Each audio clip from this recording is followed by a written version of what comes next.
Hello viewers, welcome back to our channel test something best. আজ আমি তোমাদেরকে রান্না করে দেখাবো সর্ষে ভেন্ডি বা ভেন্ডি ভাপার রেসিপি। তো গাইজ, আমি কিন্তু আগে থেকে ভেন্ডিগুলো ভিজিয়ে রেখেছিলাম জলের মধ্যে। এবার ভালো করে একটু ধুয়ে নিচ্ছি, ধুয়ে জলটা ফেলে দিলাম। এবার দেখো ভেন্ডিগুলো আমি কীরকম করে কেটে নিচ্ছি। এরকম করে সামনের দিকটা একটু কাটবো আর পেছনের দিকটা একটু কাটবো। তো কেটে কিন্তু ফেলে দেব। আমি কিন্তু পুরো টুকরো টুকরো করে ছোট করে ভেন্ডিগুলো কাটবো না। তো ভেন্ডি কাটার সময় তোমরা একটা জিনিস খেয়াল করবে, ভেন্ডিগুলো যদি শক্ত থাকে অতিরিক্ত তাহলে কিন্তু দেবে না। আমার এখানে দুটো তিনটে ভেন্ডি শক্ত পড়েছে, আমি কিন্তু ওগুলো বাদ দিয়ে দিয়েছি। সবগুলো ভেন্ডি এভাবে করে কেটে নিলাম। তোমরা চাইলে কিন্তু ছোট ছোট করেও কাটতে পারো। আমি আমার পছন্দ মতো একেবারেই কেটে নিয়েছি। তো এবার দিয়ে দিচ্ছি সামান্য পরিমাণ নুন আর দিয়ে দেব সামান্য পরিমাণ হলুদ। এভাবে নুন হলুদ দিয়ে একটু মাখিয়ে নেব আগে থেকে, কারণ আগে থেকে মাখিয়ে নিলে কি হবে, ভেন্ডির গায়ে একটু নুন হলুদগুলো ঢুকে যাবে। তো এইভাবে করে করলে কিন্তু ভালোই লাগে, তোমরা ট্রাই করে দেখতে পারো। আর আমি এইভাবে মাখিয়ে নিচ্ছি, তার কারণ আমি কিন্তু ডুবো তেলে এই ভেন্ডিগুলো ভাজবো। তোমরা যদি কম তেলে ভাজো তাহলে কিন্তু না মাখালেও চলবে। তো দেখো ফ্রাইং প্যানে আমি বেশি করে তেল দিয়ে দিয়েছি। এবার এর মধ্যে ভেন্ডিগুলো দিয়ে দিচ্ছি। ভেন্ডিগুলো দিয়ে ভালো করে একটু ভেজে নিতে হবে, তবে খেয়াল রাখবে যাতে অতিরিক্ত ভাজা না হয়। আর তোমরা যদি কম তেলে করো সেক্ষেত্রে কিন্তু আগে থেকে এই নুন হলুদ না মাখালেও চলবে, তোমরা কিন্তু একসাথেই দিয়ে দিতে পারবে। তো আমি ডুবো তেলে করছি দেখে এমন নয় যে এই রেসিপিটা ডুবো তেলে করলেই টেস্ট লাগবে, তেমন কোনো ব্যাপার নয়। তো তোমরা তোমাদের পছন্দ মতো কিন্তু করতে পারো। যতক্ষণ ওগুলো ভাজা হচ্ছে ততক্ষণ মিক্সিং জারে আমি একটু একটা পেস্ট বানিয়ে নেব। তার জন্য নিচ্ছি সর্ষে। আমার কাছে কালো সর্ষে ছিল, আমি কালো সর্ষে নিলাম। এই ঢাকনাটা 2 ঢাকনা আমি নিচ্ছি। তোমরা চাইলে কিন্তু সাদা বা হলুদ রঙের যে সর্ষেটা হয় সেটা নিতে পারো। এবার নিয়ে নিচ্ছি 3টে লঙ্কা, কাঁচা লঙ্কা, শুকনো লঙ্কা, যে কোনো লঙ্কা তোমরা নিতে পারো। দিয়ে দেবো একটুখানি নুন, আর ঝালটা তোমাদের টেস্ট মতো তোমরা দেবে, যেরকম ঝাল খেতে পছন্দ করো। তো এবার 2 ঢাকনা এখানে দিয়ে দিচ্ছি আমি জল। গাইজ, আরেকটা জিনিস আমি তোমাদেরকে বলবো যে কি করে তোমরা অল্প মশলা মিক্সিং জারে বাটতে পারবে সেটা কিন্তু আমি বলছি। দেখো অল্প অল্প করে জল দিয়ে কিন্তু বাটতে হবে। অল্প একটু আমি 2 ঢাকনা মতো জল দিয়ে দিলাম। এবার দেখো মোটামুটি কিন্তু বাটা হয়েছে, পুরো কিন্তু বাটা হয়ে যায়নি। তো এই পেস্টটাকে মিহি করার জন্য আমাদের আরও একটু জল দিতে হবে। এতে করে কি হবে, যখন আমরা মিক্সারটা অন করব তখন কিন্তু ওপর দিকে জলটা চলে আসবে আর নিচের দিকে মশলাগুলো গিয়ে ভালো করে বাটা হয়ে যাবে। তো দেখো এভাবে আমি একটু একটু করে জল দিয়ে কিন্তু বারে বারে পেস্ট করে নিয়েছি। তোমাদেরকে ফাইনাল লুকটা দেখালাম, এরকম কিন্তু ভালো করে হয়ে গেছে।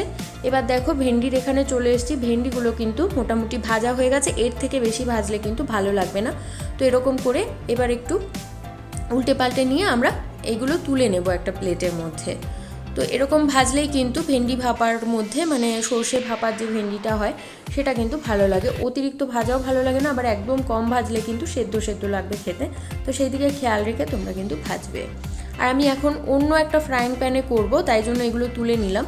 তো দেখো অন্য একটা ফ্রাইং প্যান বসিয়ে দিয়েছি আমি। ওই ভাজাটা যেহেতু আমি রিফাইন তেলে করেছি, তো ভাপা খেতে কিন্তু সর্ষের তেলে ভালো লাগে, সেই জন্য আমি সর্ষের তেল দিয়ে দিলাম। আর তেল গরম হয়ে গেছে, দিয়ে দিচ্ছি একটুখানি কালো জিরে। কালো জিরে তোমাদের পছন্দ না হলে তোমরা নাও দিতে পারো। এবার দিয়ে দিচ্ছি সামান্য পরিমাণ হলুদ।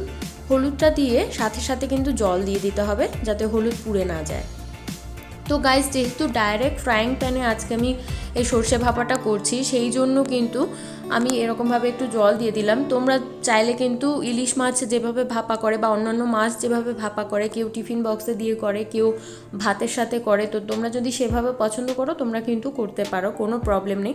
আমার এভাবে ভালো লেগেছে তাই আমি করলাম। এবার সর্ষে বাটাগুলো এর মধ্যে দিয়ে দিচ্ছি। তো ডাইরেক্ট যেহেতু আমি করছি সেজন্য কিন্তু জলের মধ্যে সর্ষে ভাপা দিলাম। তেলের মধ্যে যদি সর্ষের বাটাটা যদি আমি ছাড়তাম তাহলে কিন্তু সর্ষের বাটাটা তেতো হয়ে যাওয়ার চান্স থাকে, তো এটা কিন্তু খেয়াল রাখবে। এবার আমি দিয়ে দেব পরিমাণ মতো নুন। নুনটা দিয়ে আমি এর মধ্যে কিন্তু একটু চিনিও ব্যবহার করব, কারণ চিনিটা ব্যবহার করলে কি হবে, যেহেতু সর্ষেটা একটু ঝাঁঝালো ভাব থাকে বা একটু অনেক সময় তেতো হয়ে যাওয়ার চান্স থাকে, সেই জন্য কিন্তু আমি চিনিটা ব্যবহার করছি। তোমরা চাইলে কিন্তু স্কিপও করতে পারো যদি তোমাদের পছন্দ না হয়।